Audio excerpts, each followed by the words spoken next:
नमस्कार दोस्तों, मैं उमेश चंद्र आप सभी का मगन क्लास में स्वागत करता हूं। दोस्तों, आज हम लेकर आए हैं स्वरों का वर्गीकरण। इससे पहले हम एक वर्णमाला का एक वीडियो अपलोड कर चुके हैं दोस्तों। उसमें आप देखेंगे कि स्वरों का जो वर्गीकरण है या स्वरों को हम बहुत अच्छी तरीके से बताए हैं। उसमें हम प्रश्न वाइज यानी किस तरह से आपके एग्ज़ाम में प्रश्न पूछे जाते हैं। आप किसी भी प्रतियोगी परीक्षा की तैयारी कर रहे हैं तो आप देखेंगे कि जो भी हमने आपको टॉपिक पढ़ाया है वह टॉपिक आपके परीक्षा के लिए बहुत ही दृष्टिगत है। और उस टॉपिक से यदि हमारा ये वीडियो आप देखते हैं या पढ़ करके जाते हैं तो कोई भी एग्ज़ाम हो, उस एग्ज़ाम में आप देखेंगे कि हमारे जितने भी हम आपको क्वेश्चन नोट कराए हैं सेम टू सेम यही क्वेश्चन आपको एग्ज़ाम में मिलेगा। अब आते हैं जो हमारा पहला टॉपिक था वर्णमाला। तो वर्णमाला में हमें आपको स्वर से संबंधित हमने बताया और आज वहीं से हम चालू करते हैं स्वरों का वर्गीकरण से। और स्वरों का वर्गीकरण में आप देख रहे होंगे बोर्ड पर कि स्वरों का वर्गीकरण में पहला वर्गीकरण हमने लिख दिया है। और इससे पहले यदि आप हमारे चैनल को सब्सक्राइब नहीं किए हैं तो सब्सक्राइब कर लीजिए। और यदि हमारा वीडियो आपको पसंद आए तो इसको लाइक भी करिए और अपने दोस्तों के साथ शेयर भी करिए, क्योंकि हम बहुत ही मन लगा करके, बहुत ही दिल लगा करके ये वीडियो बना रहे हैं। और इस वीडियो से मेरा दावा है कि जितना भी टॉपिक हम आपको देंगे वो कोई भी एग्ज़ाम हो वो ज़रूर आपको प्रश्न टू प्रश्न यानी कि जो प्रश्न हम आपको लिखा रहे हैं सेम यही प्रश्न आपके परीक्षा में पूछे जा रहे हैं। आगे देखिए, आपके सामने लिखा है कि स्वरों का वर्गीकरण, यानी कि ये हमारा दूसरा वीडियो है। इसके पहले हम आपको वर्णमाला में पढ़ा चुके हैं वर्णमाला कहते किसे हैं या कितने प्रकार के वर्ण होते हैं। टोटल 52 वर्ण हमने आपको बताया कि 52 वर्ण कौन कौन से होते हैं, स्वर कितने होते हैं या अर्थ के आधार पर स्वर कितने होते हैं, लिखने के आधार पर स्वर कितने होते हैं, या इन वर्णमाला को कितने लाइनों में लिखे जाते हैं। तो अगर आप नहीं जानते हैं तो वर्णमाला को मात्र 10 लाइनों में लिखे जाते हैं। इसके अलावा हमने आपको ये भी बताया कि मुंह खुलने के आधार पर या जिह्वा के आधार पर, ओठों के आधार पर ये वर्णों को या स्वरों को कितने वर्गों में बांटा गया है। ये हमारे पहले वीडियो में हम आपको पढ़ा चुके हैं। ये हमारा दूसरा वीडियो है। देखिए, स्वरों का वर्गीकरण, इसमें पहला वर्गीकरण हम आपको बता रहे हैं कि ये इसी को कहते हैं उत्पत्ति। ये उत्पत्ति के आधार पर आ जाए या उच्चारण के आधार पर आ जाए या कह दिया जाए समय के आधार पर या मात्रा के आधार पर, यानी कि इसमें चारों में से किसी भी आधार पर यदि पूछा जाता है, कह दिया जाए स्वरों के प्रकार बताइए, यानी कि अगर ये कह दिया जाए कि उत्पत्ति, उच्चारण, समय, मात्रा के आधार पर स्वरों का वर्गीकरण करिए या स्वरों के प्रकार बताइए, तो हमारा ये 3 प्रकार का हमने आपको बताया था कि इसमें ये 3 प्रकार का होता है। कौन कौन होता है? एक ह्रस्व होता है, एक दीर्घ होता है और तीसरा प्लुत होता है। तो इसमें आप देखेंगे कि ये जो ह्रस्व होता है, आप देख रहे हैं कि ये जो ह्रस्व होता है, इसी ह्रस्व को लघु भी कहते हैं और ये मूल स्वर भी कहते हैं।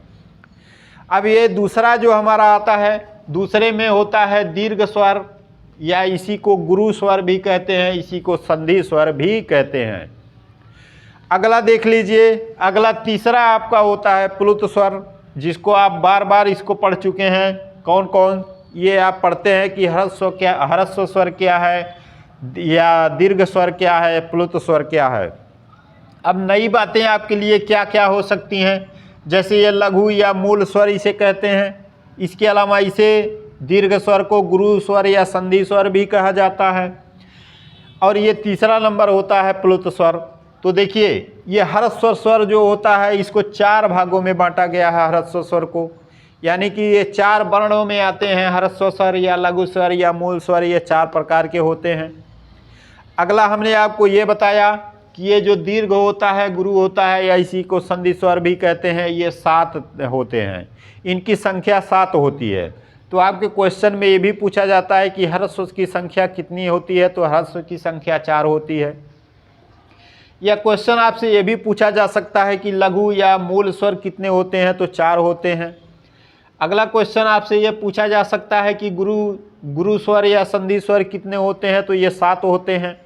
और प्लुत स्वर तो आप जानते ही हैं कि प्लुत स्वर किसे कहते हैं। प्लुत स्वर देख लीजिए कौन से होते हैं। जैसे आप किसी को बुलाते हैं, जब किसी को बुलाते हैं तो क्या चिल्लाते हैं, कहते हैं ए, इस प्रकार से चिल्लाते हैं। तो इस प्रकार से जितना भी, यानी कि आप जो चीज़ें बोलते हैं उसको लंबे समय तक खींचते हैं, उसी को क्या कहते हैं, प्लुत स्वर कहते हैं। जैसे आप उच्चारण करते हैं हे राम, राम यानी कि राम, ये रा, उसके बाद बीच में ये स्वर, उसके बाद तब आप मैं की उच्चारण करते हैं, यानी कि ये हो गया राम। किसी को बुलाते हैं कहते हैं हे, यानी कि ये प्लुत स्वर के अंतर्गत आता है। इसके अलावा देख लीजिए, अब यहाँ पर हम आगे आपको बताते हैं कि ये ह्रस्व स्वर या लघु स्वर या मूल स्वर क्या होते हैं। ये इनकी संख्या 4 होती है, लेकिन होते कौन कौन हैं ये इनके अंतर्गत, यानी कि ह्रस्व स्वर या लघु स्वर या मूल स्वर ये कौन कौन से होते हैं, इनके बारे में देख लीजिए। तो ये होते हैं, जैसे आप पढ़े होंगे ए पढ़े हैं, ये हो गया कौन सा, आपका ह्रस्व स्वर हो गया। एक पढ़े हैं छोटी ई, इसे कहते हैं छोटी ई, ये भी ह्रस्व स्वर हो गया। इसके अलावा आप पढ़ते हैं छोटा ऊ, ये भी ह्रस्व स्वर हो गया। इसके अलावा आप एक पढ़ते हैं री, ये भी आपका ह्रस्व स्वर के अंतर्गत आता है। यानी कि देख लीजिए इनकी संख्या कितनी हो गई, 4, ए ई ऊ री, इनकी संख्या 4 हो गई। तो हमने लिखा कि ह्रस्व स्वर या लघु स्वर या मूल स्वर कितने होते हैं, 4 होते हैं। कौन कौन से, ए ई ऊ री, ये 4 प्रकार के, यानी कि 4, इनकी संख्या कितनी हो गई, 4 हो गई। अब आगे बढ़ते हैं हम। दीर्घ स्वर किसे कहते हैं, गुरु स्वर या संधि स्वर, इनकी संख्या 7 होती है। अब ये जो 7 होती है ये तो आप सभी लोग जानते हैं, लेकिन इसमें भी हम बंटवारा कर दे रहे हैं। इसमें भी हम 2 भागों में बांट करके पढ़ रहे हैं। एक भाग को हम ये कहेंगे कि मूल दीर्घ, या इसी को सजाती स्वर भी कहा जाता है। एक क्वेश्चन ये अभी आया था कि सजाती स्वर कौन से हैं, तो सजाती स्वर हम आपको अभी बता रहे हैं। फिर संयुक्त स्वर, इसके बारे में भी बता रहे हैं। तो ये दीर्घ या गुरु या संधि स्वर 7 प्रकार के होते हैं। इनको हम 2 पार्ट में बताएंगे। पहला पार्ट आपका क्या है, मूल दीर्घ या सजातीय स्वर, इसी को कहते हैं। तो मूल दीर्घ या सजातीय स्वर कौन कौन से होते हैं, तो आप पढ़े होंगे एक अक्षर आ पढ़े होंगे। ये आपका गुरु स्वर, गुरु माने बड़ा स्वर, यानी कि संधि स्वर, ये 2 अक्षर यानी कि ए प्लस ए से मिल करके तब जा कर के ये संधि स्वर होता है, इसीलिए इसको संधि स्वर कहते हैं। यानी कि 2 अक्षरों से मिल करके बनता है। 2 ए यानी कि 2 छोटे ए, इसको मिला दिया जाता है तब जा कर के बड़ा ए बनता है। आप इसके बाद जब आप जो है संधि पढ़ेंगे तो उसमें आपको बताया जाएगा। अब इसके अलावा देख लीजिए, एक बड़ी ई होता है, तो बड़ी ई भी क्या है, ये छोटी ई और छोटी ई दोनों ई मिल करके तब जा कर के आपका बड़ी ई बनता है। इसके अलावा आपका बड़ा ऊ, यानी कि 2 छोटा ऊ मिल करके तब आपका बड़ा ऊ बनता है, इसीलिए इसको क्या कहते हैं, संधि स्वर कहते हैं। यानी कि ये दीर्घ है, दीर्घ मतलब बड़ा, ये तीनों बड़ा स्वर हैं। इसके बाद इसी को गुरु स्वर भी कहते हैं, इसी को गुरु स्वर कहते हैं। संधि स्वर, ये भी संधि स्वर के अंतर्गत आते हैं। अब अगला हमने लिखा है आपके सामने संयुक्त स्वर क्या है, तो ये संयुक्त स्वर देख लीजिए। संयुक्त स्वर कौन कौन से हैं, तो ये संयुक्त स्वर हो गए ए, अगला हो गया ए, अगला हो गया ओ के बारे में आप पढ़ते हैं। अगला हो गया औ के बारे में भी आप पढ़ते हैं। यानी कि इसके बाद जो हमारा टॉपिक आएगा वो संधि से संबंधित होगा। तो जितना भी आप संधि में पढ़ते हैं वही आपके संयुक्त स्वर कहे जाते हैं, यानी कि गुरु या संधि स्वर कहे जाते हैं। अब देखिए ए किन किन स्वरों से मिलकर के बना है, तो यह ए, यानी कि क्यों, यह संयुक्त स्वर हो गया। संयुक्त मतलब 2 स्वरों का मेल, या दो स्वरों की संधि, इसी को संयुक्त स्वर कहते हैं। अब संयुक्त स्वर में ये कैसे बने हैं, तो ए और प्लस ई, ए प्लस ई मिल करके तब हो गया है ए ई। यानी कि ए यदि बना है तो किस स्वर से मिल करके बना है, ए और ई से मिल करके बना है। इसके अलावा ए हमारा किससे बना है, तो ए और ए, इसी में ए को मिला दिया गया तब जा कर के ये ए बन गया, ए। यानी कि ए प्लस ए, इन दोनों को मिला करके तब ए बना। अब ओ हमारा क्यों बना, ओ देख लीजिए क्यों बना, कैसे बना, तो इसमें ए में ऊ को जोड़ दिए तब जा कर के ये ओ बन गया, ए ऊ का ओ बन गया। अब इसी प्रकार से औ हमको बनाना है, तो औ हम कैसे बनाएंगे, औ को बनाने के लिए इसमें ए में यदि ओ को जोड़ दीजिए तब जा कर के औ बन जाता है। यानी कि दो स्वरों के संधि से जो स्वर बनते हैं उन्हीं को संयुक्त स्वर कहते हैं। अब आप भली भांति समझ गए होंगे कि यह ए कैसे बना, ए और ई को मिला करके ए बना है, ए कैसे बना, ए और ए को मिला करके ए बना है, ओ और ओ यानी कि ए और ऊ को मिला करके यह ओ बन गया है, ए और ओ को मिला करके यह औ बन गया। तो आप देखें कि इसमें हमने आपको ये बताया हर्ष स्वर, लघु स्वर और मूल स्वर, यानी कि ये पूछा जाएगा ये कितने प्रकार के होते हैं, तो ये आपका 4 प्रकार का होता है जो हमने बता दिया, ए, छोटी, छोटा ऊ और री के बारे में। इसके अलावा दीर्घ, गुरु और संधि स्वर 7 होते हैं। 7 में से हमने 3 को ये मूल दीर्घ या सजातीय स्वर या संयुक्त स्वर, इनको मिला करके ये 7 स्वर होते हैं। क्योंकि देखिए 4 स्वर यहाँ पे लिखे हैं, 3 स्वर यहाँ पे लिखे हैं, 7 स्वर हो गए। अब यहाँ से ये पूछा जाएगा कि मूल दीर्घ क्या है या सजातीय स्वर क्या है, तो मूल दीर्घ क्या है, आ, बड़ी, बड़ा, ऊ। अब देखिए ये आ कैसे बनता है, जब ए और ए को जब जोड़ते हैं तब जा कर के ये आ बनता है। इसी प्रकार से छोटी या जो छोटी एक में मिलती है तो बड़ी ही बनती। छोटा ऊ और छोटा ऊ जब आपस में मिल जाता है तो ये बड़ा ऊ बनता है। तो इसीलिए इनका नाम क्या है, संधि स्वर नाम है। और ये संयुक्त यानी कि जो ऑलरेडी जुड़ करके बनाए जाते हैं, ये 2 अक्षरों से जुड़ करके बनते हैं, इन्हीं को क्या कहते हैं, संयुक्त स्वर कहते हैं। अब हमें उम्मीद है कि आपको बहुत अच्छी तरीके से समझ में आ गया होगा। अब हम चलते हैं अगले टॉपिक पर। पहला टॉपिक हमारा क्या था, उत्पत्ति, उच्चारण, समय, मात्रा के आधार पर स्वरों के प्रकार। तो हमने बताया कि उत्पत्ति, उच्चारण, समय, मात्रा के आधार पर ये स्वरों को कितने भागों में बांटा गया, तो स्वरों को 3 भागों में बांटा गया। कौन, ह्रस्व, दीर्घ और प्लुति। इसके बारे में आप पहले से ही पढ़ते चले आए हैं। इसमें आपके लिए नया क्या है, लघु या मूल स्वर, गुरु या संधि स्वर, इसके नाम हैं। और इसमें भी आपका नया क्या है, ये सजातीय स्वर आपके एग्जाम में कई बार पूछा गया है। सजातीय स्वर आप चूँकि ये लघु, गुरु और दीर्घ पढ़ के जाते हैं, ये सजातीय स्वर के बारे में नहीं जानते हैं, तो इसको आप नोट कर लीजिए। अगला वो जो है टॉपिक हमारा क्या है, जिह्वा या प्रयत्न के आधार पर। चलिए इसको मिटाते हैं, अगले टॉपिक पर हम आपको बताते हैं कि इसके बाद हमारा अगला स्वर का टॉपिक क्या है।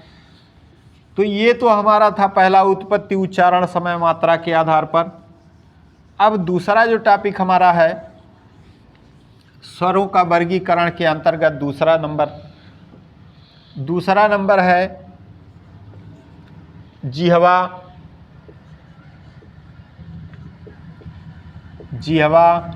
या इसी को कहते हैं प्रयत्न।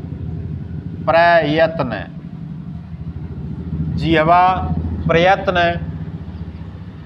के आधार पर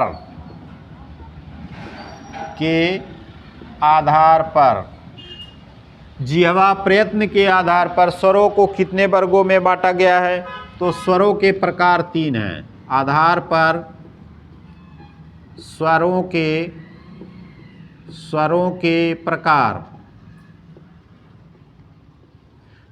के प्रकार कितने 3 प्रकार के हैं, 3 प्रकार के, यानी कि जिह्वा प्रयत्न के आधार पर स्वरों के कितने प्रकार हैं, तो ये 3 प्रकार के हैं। कौन कौन 3 प्रकार के हैं, अब इनके बारे में देख लीजिए। 3 प्रकार के कौन कौन से हैं, ये काफ़ी इम्पॉर्टेंट है। अब इसके बारे में देख लीजिए। इसमें पहला नंबर है कि अग्रस्वर इसे कहते हैं, अग्रस्वर। दूसरा नंबर आपका है मध्य स्वर, मध्य स्वर। और तीसरा नंबर आपका है पश्च स्वर, पश्च स्वर। तो जिह्वा या प्रयत्न के आधार पर स्वरों को 3 वर्गों में बांटा गया है। पहला नंबर आपका है अग्रस्वर, दूसरा नंबर है मध्य स्वर और तीसरा नंबर आपका पश्च स्वर। अब यहाँ पर हम ये देखें कि अग्रस्वर क्या है, मध्य स्वर क्या है और पश्च स्वर क्या है, इसके बारे में भी जानना जरूरी है। तो चलते हैं। पहला नंबर कि अग्रस्वर क्या है, तो जीभ के, जो हमारी जिह्वा होती है, इसमें जीभ के आधार पर, यानी कि जीभ के अगले भाग से जो स्वर निकलते हैं उन्हीं को अग्रस्वर के अंतर्गत रखे जाते हैं। मध्य स्वर क्या है कि जिह्वा के यदि मध्य भाग से जो स्वर निकलते हैं उन्हें ही मध्य स्वर कहते हैं। और पश्च स्वर यानी कि जिह्वा के पश्च भाग से जो स्वर निकलते हैं उन्हें ही पश्च स्वर कहते हैं। इसके अंतर्गत आते कौन कौन से स्वर हैं, तो इनके बारे में देख लीजिए। तो हमने बताया कि अग्रस्वर कौन कौन सा है, तो अग्रस्वर यानी कि जीभ के अगले भाग से जो स्वर बोले जाते हैं या जो स्वरों का उच्चारण होता है उसी को ही अग्रस्वर कहते हैं। अब इसके बारे में अग्रस्वर में आता कौन कौन से है, छोटी ई आता है, बड़ी ई आता है। इसके अलावा देखिए छोटी ई, बड़ी ई, ए और ऐ आता है। ये 4 वर्ण आते हैं अग्रस्वर, और ये मध्य स्वर में, पश्च स्वर में अभी हम बताते हैं। पहले आप देख लीजिए अग्रस्वर में कौन कौन से वर्ण आते हैं। तो अग्रस्वर में आपका छोटी ई, बड़ी ई या ए और ऐ आता है। अब इनको आप याद कैसे करेंगे, इसके बारे में भी आपके लिए जो है बहुत ही कठिनाई होती है याद करने के लिए। तो आप याद करने का एक ट्रिक देख लीजिए कि यानी कि अग्रस्वर के अंतर्गत ये 4 वर्ण आते हैं, छोटी, बड़ी, ए और ऐ के अंतर्गत। अब यहाँ पर इसको याद करने का जो ट्रिक है वो आप याद करने के लिए ऐसे कह सकते हैं, जैसे मान लीजिए इसमें से अग्रस्वर है तो अग्रस्वर में से ले लीजिए अग्र, ले लीजिए अग्र, यानी कि अग्रस्वर हो गया।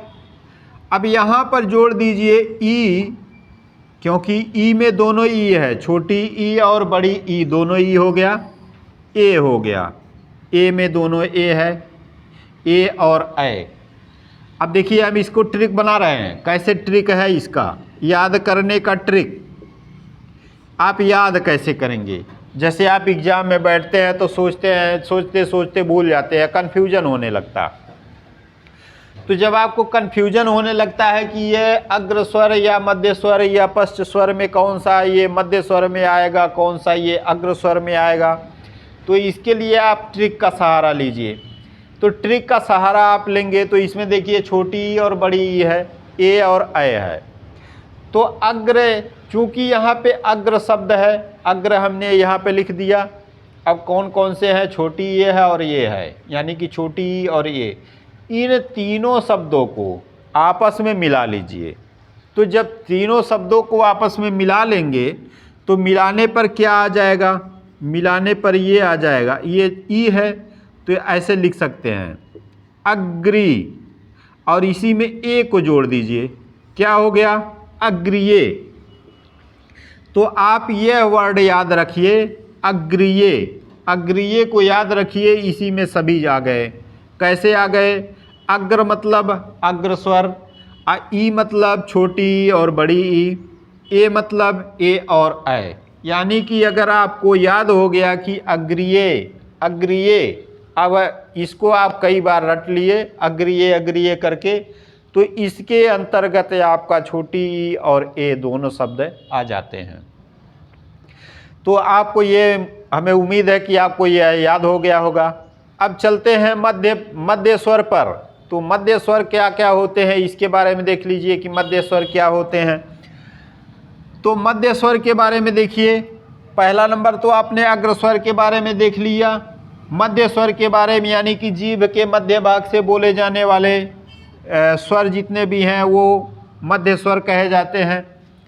तो मध्य स्वर में आप देखेंगे कि केवल और केवल, यह केवल एक ही ऐसा शब्द है, यानी कि केवल और केवल एक ही ऐसा शब्द है जो ये मध्य भाग से बोला जाता है। कौन सा शब्द है? अ, यानी कि आप यह अ शब्द कहेंगे तो यह मध्य स्वर से बोले जाते हैं। अब इसके बाद आता है प्रश्न कि ये पश्च स्वर क्या होते हैं, यानी कि जीभ के पिछले भाग से बोले जाने वाले स्वर, ये पश्च स्वर कहे जाते हैं। अब पश्च स्वर के अंतर्गत कौन कौन से स्वर आते हैं इसके बारे में देखिए। पश्च स्वर के अंतर्गत कौन कौन से शब्द आते हैं, कौन कौन से स्वर आते हैं। तो पश्च स्वर के अंतर्गत देख लीजिए, अब यहाँ पे अ हो गया। अब छूटा कौन कौन सा अक्षर है ये देखिए, यहाँ पे अ हो गया मध्य स्वर, इसके अलावा आ इसी में आएगा पश्च स्वर में। अब देखिए छोटी बड़ी ए ऐ यहाँ पे लिख दिया गया है। इसके अलावा छूटा कौन कौन सा शब्द है उसको देखिए। तो यहाँ पे छूटा है छोटा ऊ और बड़ा ऊ। छोटा ऊ बड़ा ऊ, अ आ, छोटी बड़ी, छोटा ऊ बड़ा ऊ। इसके बाद ए ऐ, इतना शब्द हो गया। इसके अलावा देखिए और कौन कौन सा शब्द आ रहा है। इसके अलावा आपका ओ आ रहा है और आओ आ रहा है, आओ। ये 4 शब्द है, यानी कि 5 शब्द ये पश्च स्वर के अंतर्गत आता है। अब यहाँ पर पश्च स्वर के अंतर्गत आता है, तो अब इसको याद कैसे करेंगे। तो देखिए याद करने का क्या तरीका है, इसको आप देख लीजिए। ये मध्य स्वर के अंतर्गत आता है, आपने याद कर लिया। इसी का बड़ा भाई आ है, तो इसके बाद यानी पश्च स्वर में आ गया। चलिए इसको हम छोड़ देते हैं, क्योंकि छोटा भाई अगर इसमें आ गया तो बड़ा भाई दूसरे में आएगा। अब यहाँ पर देखते हैं छोटा ऊ बड़ा ऊ ओ और आओ, इसको याद कैसे करेंगे। तो सेम यही प्रक्रिया इसमें भी अपनाइए। आप लिख लीजिए पहले क्या चीज़, ट्रिक में लिखिए पहले। ट्रिक में क्या लिखें, जैसे ये पश्च है, हमने पश्च को लिख दिया और यहाँ पे ऊ लिख दिया, ओ लिख दिया, क्योंकि ऊ बड़ा ऊ, ओ आओ, तो दोनों में से किसी एक को लिख लीजिए। तो यहाँ से हमने ऊ को, छोटा ऊ को लिख लिया, यहाँ से हमने ओ को लिख लिया। तो पश्च ऊ ओ। अब चारों शब्द को एक ही में जोड़िए, तो ये हो जाएगा पश्चुओ, पश्चुओ। तो आप एक शब्द ये आप याद रखिए कि पश्चुओ, पश्चुओ पश्चुओ आप रट लीजिए। इसी में आ गया पश्च स्वर और ऊ, यानी कि छोटा ऊ बड़ा ऊ, ओ और आओ। तो ये हो गया आपका पश्चुओ। पश्चुओ मतलब पश्च स्वर और अग्रिय मतलब अग्र स्वर। अग्र स्वर में हमने क्या क्या बताया, ई और ए, ये दोनों शब्द अग्र स्वर में आते हैं। और इसके अलावा हमने आपको बताया कि मध्य स्वर के अंतर्गत केवल अ आता है। इसके अलावा हमने बताया कि पश्च स्वर, तो पश्च स्वर में अगर अ इसमें आ गया तो पश्च स्वर में आ जाएगा। इसके अलावा इसमें जो शब्द छूटे हुए हैं वो पश्च स्वर में आता है, यानी छोटा ऊ बड़ा ऊ ओ और औ। तो इसके लिए हम आपको ट्रिक बताए कि आप पश्चुओ शब्द रट लीजिए। पश्चुओ शब्द रटने से आपका ये हो जाएगा कौन सा, पश्च स्वर। अब आगे क्या पढ़ना है, अब आगे देखिए दूसरा हमने यही बताया था जिह्वा प्रयत्न के आधार पर, और पहला हमने बताया था उत्पत्ति उच्चारण समय मात्रा के आधार पर। तो आगे बढ़ते हैं, आगे बढ़ते हैं। अगला नंबर क्या है, तो अगला देख लीजिए।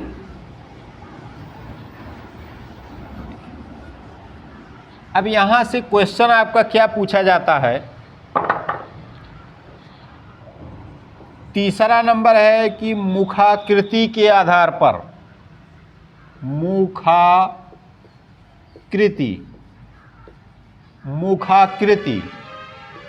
के आधार पर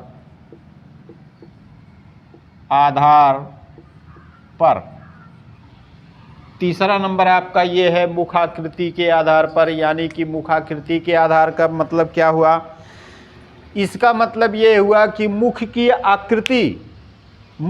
आकृति यानी कि मुख आपका कैसे खुल रहा है, इसके आधार पर आपको स्वरों का वर्गीकरण किया जाएगा। तो दोस्तों ये हमारा दूसरा वीडियो था। इसके बाद हमारा जो तीसरा वीडियो आएगा उसमें हम बताएंगे मुखाकृति के आधार पर स्वर को कितने वर्गों में बांटा गया है, या मुखाकृति के आधार पर स्वर कौन कौन से आते हैं।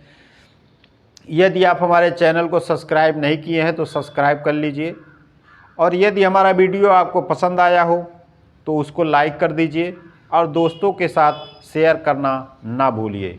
जय हिंद दोस्तों, नमस्कार।